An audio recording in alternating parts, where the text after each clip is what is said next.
Este podcast fue realizado en el marco del proyecto Recipi, cofinanciado por la Unión Europea y ejecutado por la Fundación internetbolivia.org, Asociación Aguayo y Oxfam en Bolivia.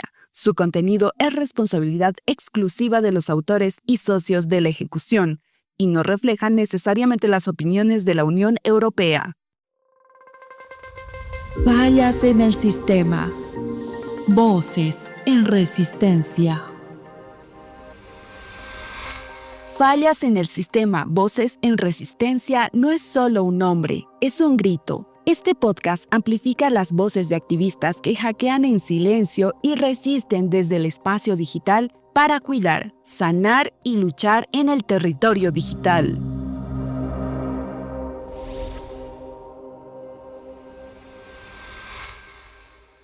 Episodio 3. Puertas cerradas. Acceso a la justicia digital. En Bolivia aún no existe una ley específica que sancione la violencia digital de género, pero eso no significa que estemos desprotegidas.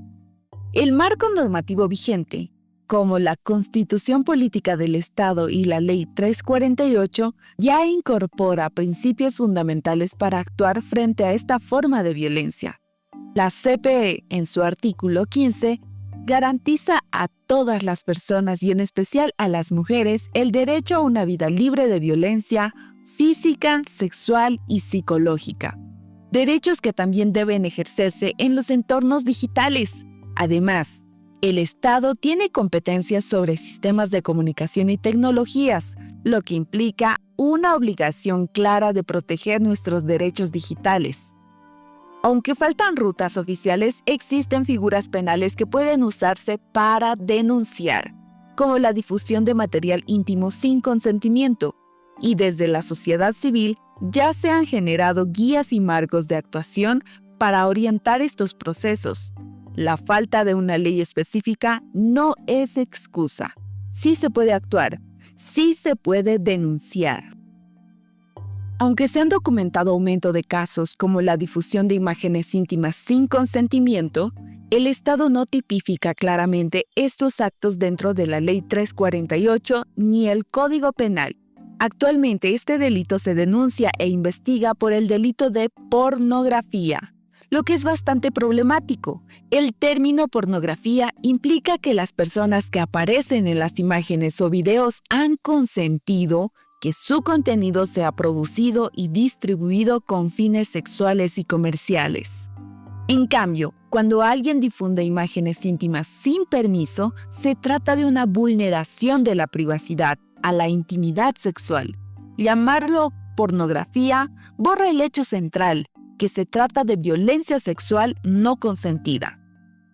Este vacío legal afecta especialmente a las mujeres, quienes se enfrentan barreras para denunciar y buscar protección frente a agresiones digitales.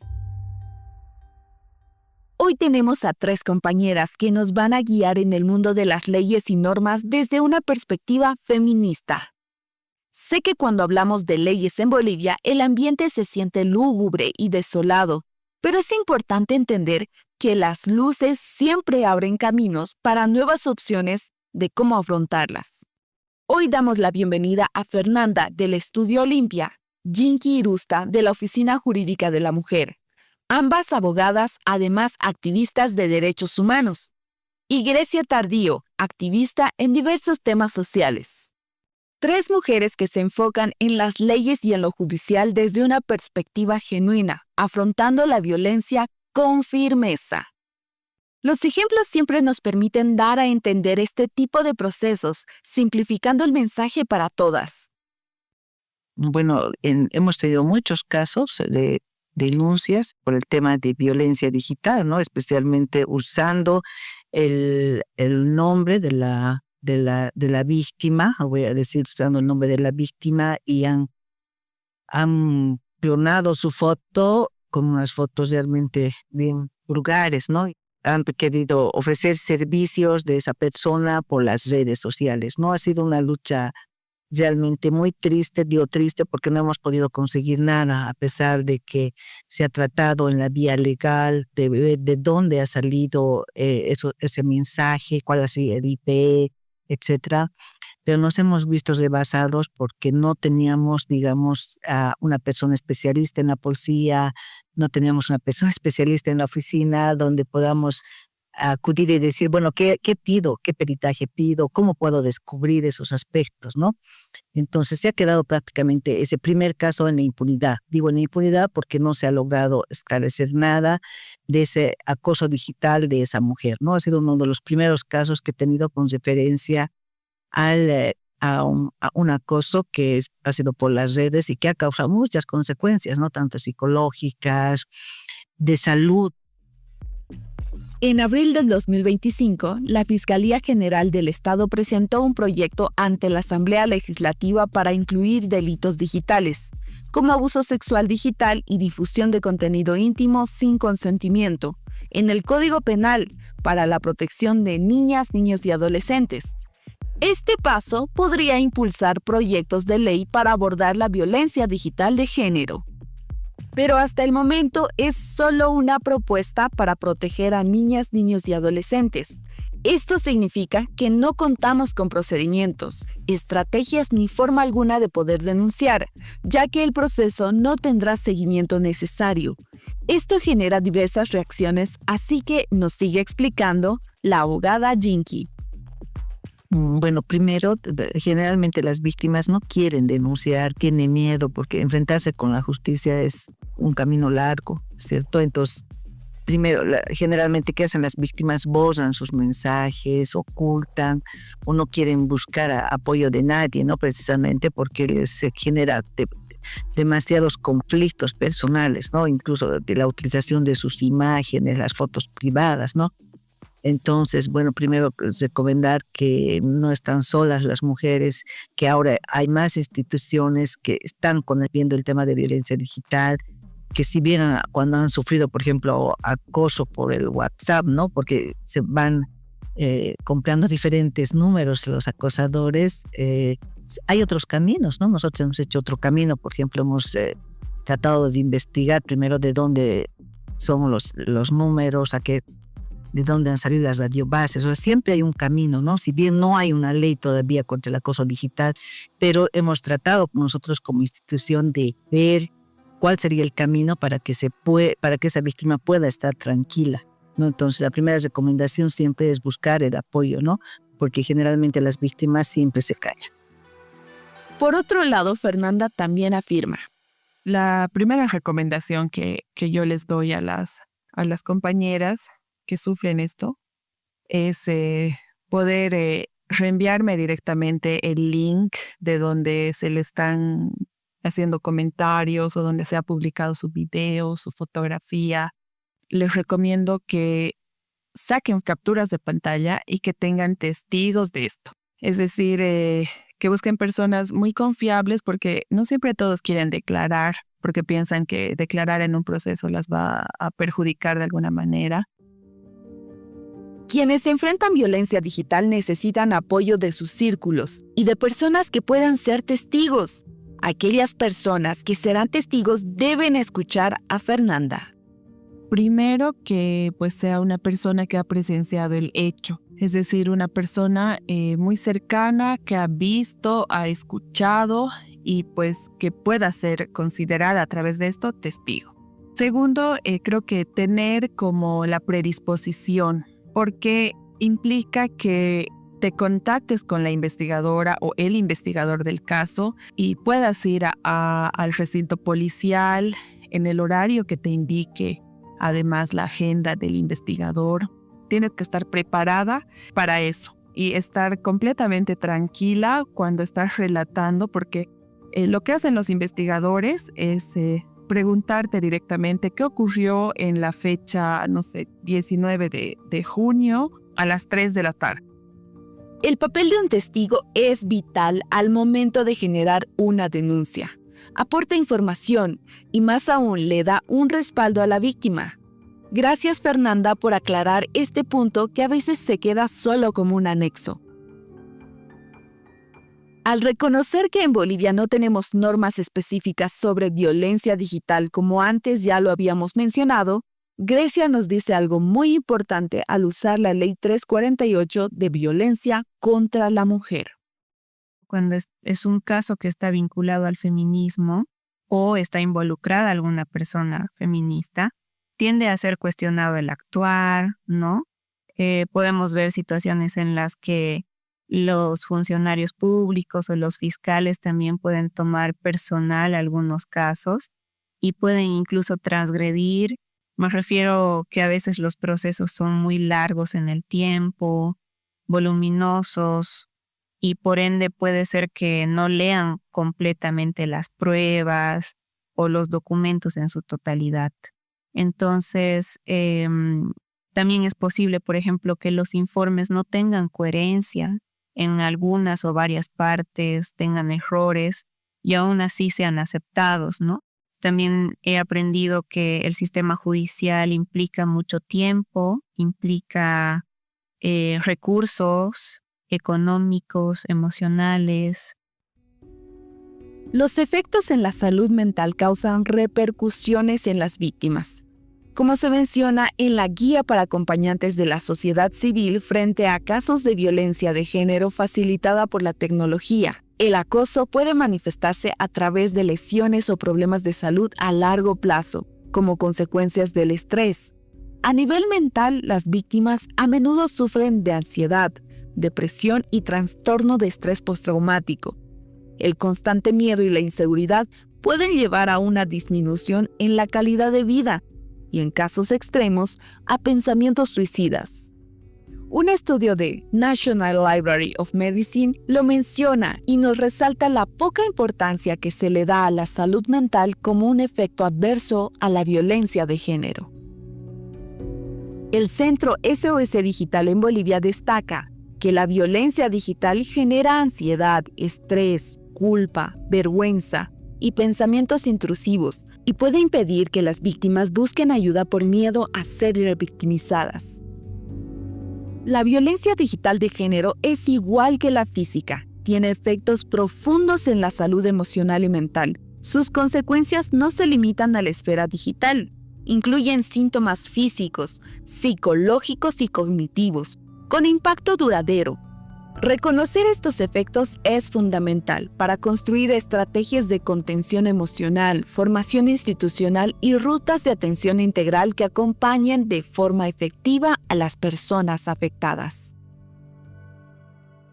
Avanzando en el tema, queremos saber cómo se imaginarían una justicia con enfoque feminista. Bueno, que en principio se pueda reparar el daño causado.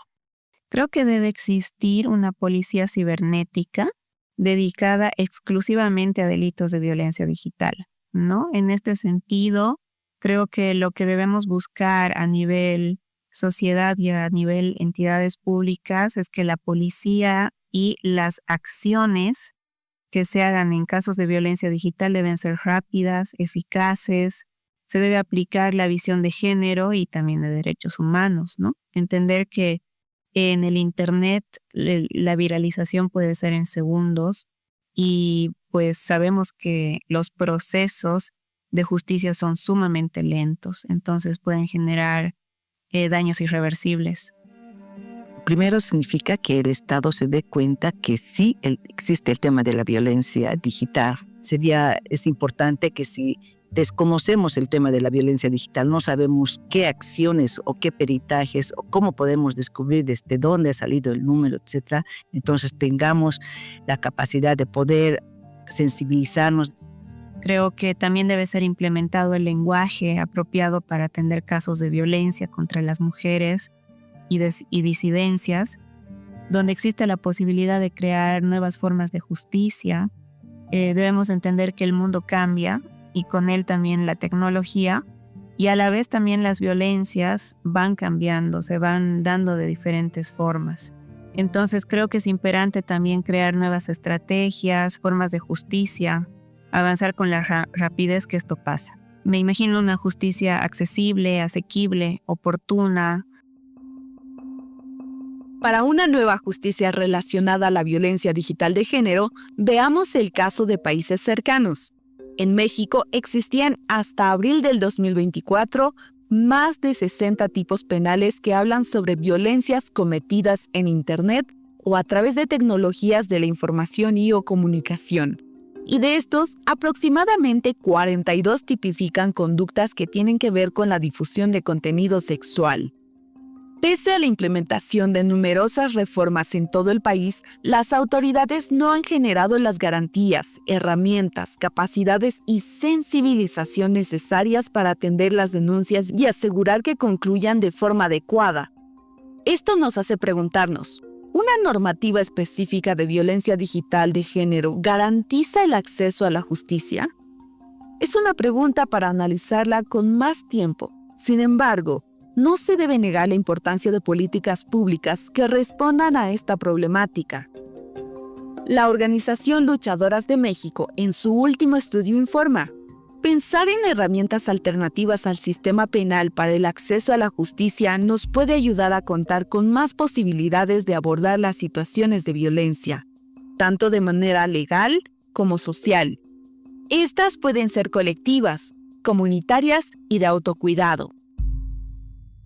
Por lo mismo, queremos entender cuáles serían las recomendaciones que ellas le darían a las personas que están en busca de la justicia.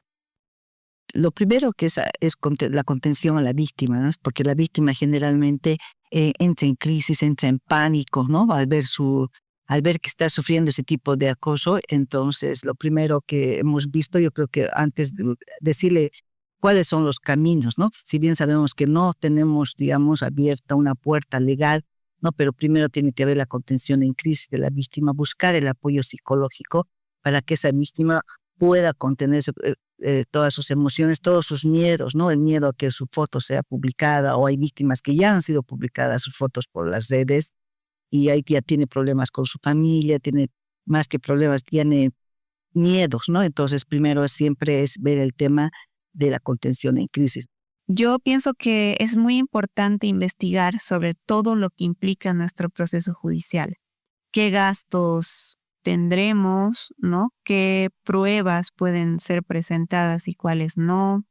En el caso ya de procesos judiciales, tenemos conceptos de justicia que pensamos que pueden ser aplicados, pero mientras no esté en el papel o en el reglamento o en los códigos, no existe. Las recomendaciones nos enfocan a ver desde distintas perspectivas, dándoles la importancia necesaria. Fernanda aporta y complementa. Primero, que puedan conseguir compañeras que puedan acompañar su proceso. Hay muchos abogados que aplican el derecho como letra muerta y pues no brindan a las víctimas, en este caso, una atención quizá un poco más humana, más empática. Entonces, buscar redes, para mí la recomendación es esa, ¿no? Buscar redes de apoyo que puedan contener y puedan acompañar también este proceso legal, porque este acompañamiento quizá incluso va mucho más allá de un abogado o abogada, ¿no? Porque una víctima en ese momento está muy vulnerable y requiere siempre un soporte, ¿no? Y ese soporte no siempre te lo da tu abogada o tu abogado. Entonces te lo da una compañera, una amiga, y justamente estas personas se encuentran en estas redes de apoyo, ¿no? La línea del tiempo en un caso judicial o una denuncia es indefinido. Jinky nos dejó claro que debemos entender que los tiempos y procesos son largos y tediosos. Es por ese contexto que las recomendaciones de las especialistas son de vital importancia. El proceso de enfrentar tus emociones y reconstruirte implica un compromiso profundo contigo misma. Reconocer tus dolores, confrontar tus frustraciones y permitirte buscar apoyo. Si tu familia o tus amistades no pueden acompañarte, recuerda que no estás sola. Existen colectivas feministas, redes de apoyo y activistas que pueden sostenerte. Muchas de ellas no solo comprenden estos procesos desde el conocimiento, sino también desde la experiencia vivida, desde esa cercanía. Te escucharán sin juzgarte y te acompañarán con empatía y sororidad. El camino que recorren las abogadas y las activistas es un espacio que se transita aprendiendo sobre la marcha y creando herramientas que permitan visibilizar lo que durante tanto tiempo ha permanecido oculto. En ocasiones recurren al escrache, como una forma de hacerse escuchar y exigir responsabilidad. El escrache feminista para mí es una forma de justicia feminista, ¿no? Por ejemplo, el 8 de marzo en Sucre usualmente se hace un escracho y pues muchas compañeras han encontrado en el escracho la justicia que no han encontrado en la justicia penal.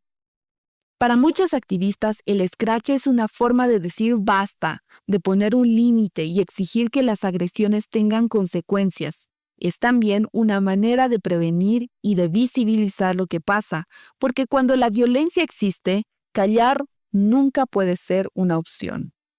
Y es más efectivo porque ya le alertas a otras compañeras de que esta persona tiene deudas pendientes con la justicia, es un violento, tiene material pornográfico. Entonces, para mí, el escrache es una forma de justicia feminista muy eficiente y pues comprobado, ¿no? Lo hemos comprobado que sí. Fernanda comparte una experiencia clave. En su colectiva decidieron evaluar con cuidado los pros y los contras antes de actuar, conscientes de que en el contexto boliviano la justicia muchas veces termina favoreciendo a los agresores. Entonces, tener que pedir pruebas es como hacer lo otro y dudar de las compañeras, ¿no? Dudar del testimonio de las víctimas. Además que el escrache, al menos el último escrache que hemos hecho en Sucre, ha nacido de una asamblea, ¿no? Una asamblea donde hemos debatido la posibilidad de hacer esto. Muchas veces es tal vez el último recurso y a veces también el primer recurso de denuncia que tienen muchas mujeres en casos de violencia.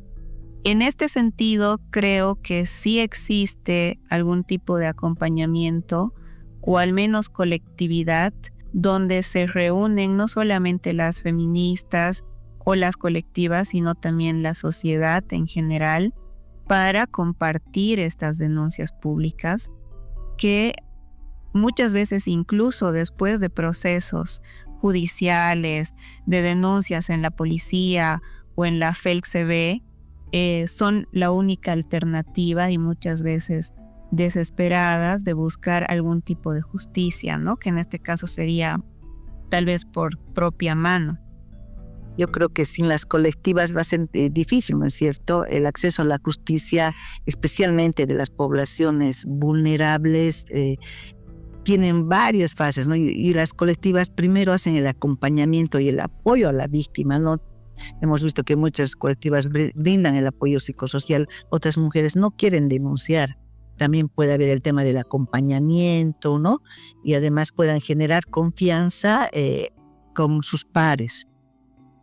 La conexión, la empatía y la confianza son elementos primordiales al momento en el que la víctima acude a pedir ayuda a una abogada, a una colectiva o a una línea de ayuda.